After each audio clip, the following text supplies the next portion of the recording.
Okay, so let's take a look at what these exponential functions would look like graphically.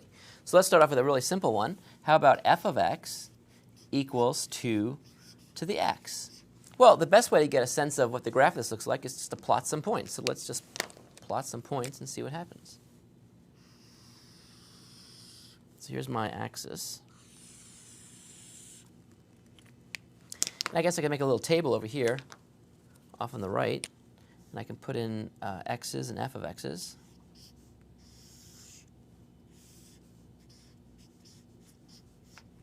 So let's start off with 0.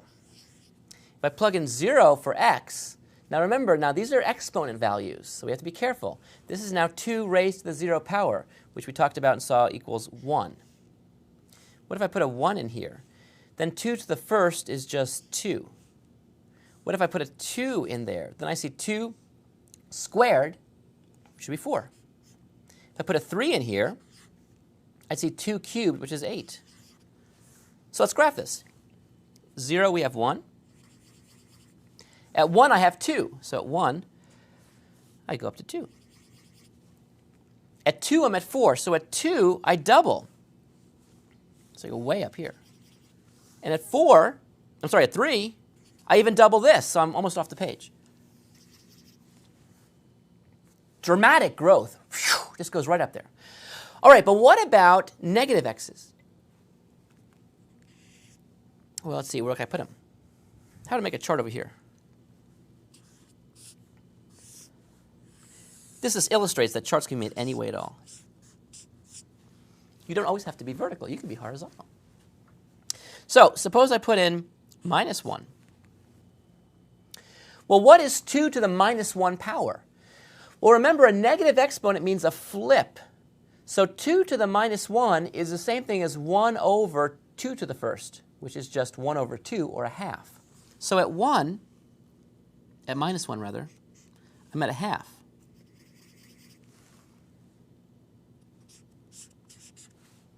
What about minus 2? Well, now I want you to remember the negative sign flips. I see 2 to the minus 2. 2 to the minus 2 would be 1 over 2 squared, or 1/4.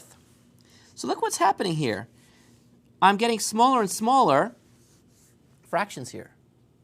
So the graph, if I connect these points, seems to look like this.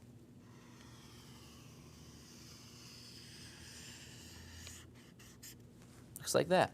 And that, in fact, is the standard graph for an exponential function of this sort. Now let's think about it for a second.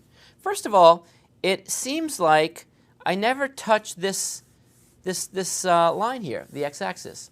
Is that true? Well, for me to cross the x-axis, that would mean that I would have a 0 of this function. Is there any value of x I can plug in that would make this 0? Well, 2 to any power will never give me 0. I can't take 2 and raise it some power and get 0. You may say, what about 0? No. 2 to the 0, remember, is 1.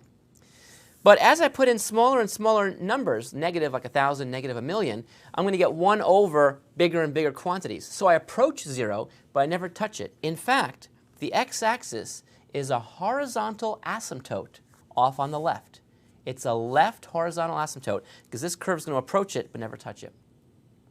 The other intriguing thing that's worth noticing is that with this simple exponential function, the function never seems to be negative. Does that make sense? It sure does, because whatever you raise 2 to, you can never make that thing negative.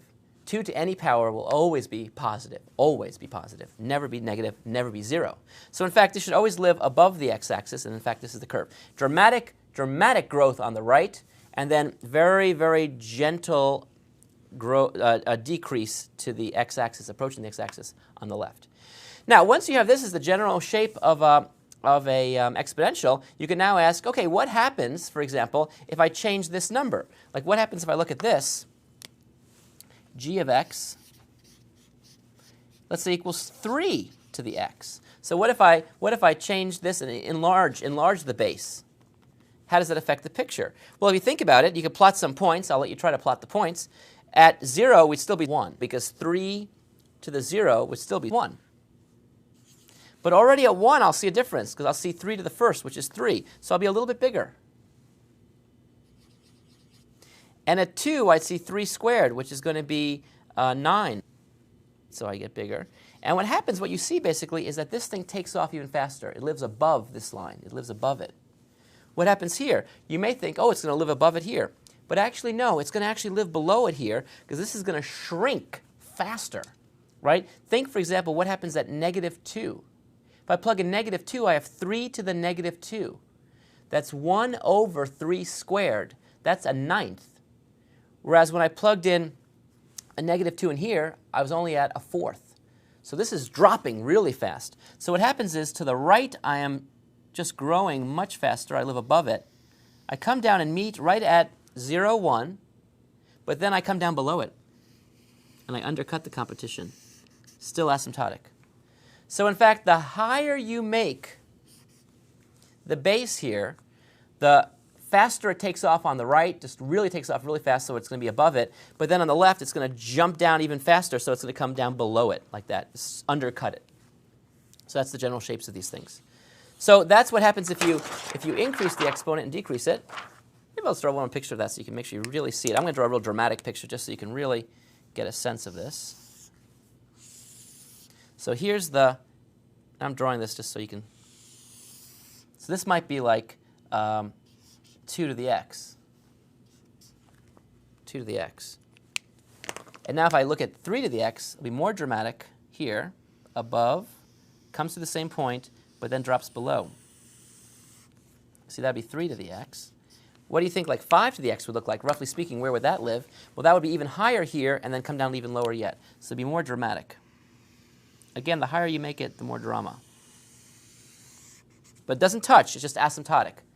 Doesn't touch, just asymptotic. And you can plot points and see what those values are. Okay, neat. Now, what about if I look at something like this? What if I look at, like, 1/2 to the x? So what if I put in a base that's actually less than 1, but positive? Well, we could plot points and see, or we could just use the facts we know about functions and exponents and realize that that actually equals 2 to the minus x by laws of exponents. If I flip, that's a negative exponent. So I can write as 2 to the minus x. And what does minus x do when I have a function x like this? Well, if you may remember from the graphing things, that actually is a flip this way. It's a flip along the y-axis. And why? Because I take every x value and I replace it by a negative x value. So I just flip the picture. So in fact, fractional things of this sort, 1 over 2 to the x, well, that picture actually is just this. It's this old picture, 2 to the x, flipped over. I will attempt to draw that now in brown. Good luck to me. Not bad, not bad.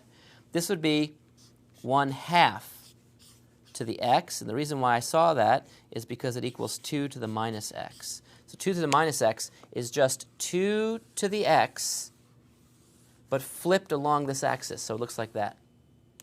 So in fact, graphing things of the form, 1 over 5 to the x, you just graph 5 to the x and flip it over here, so it would have a very sharp thing and drop down here.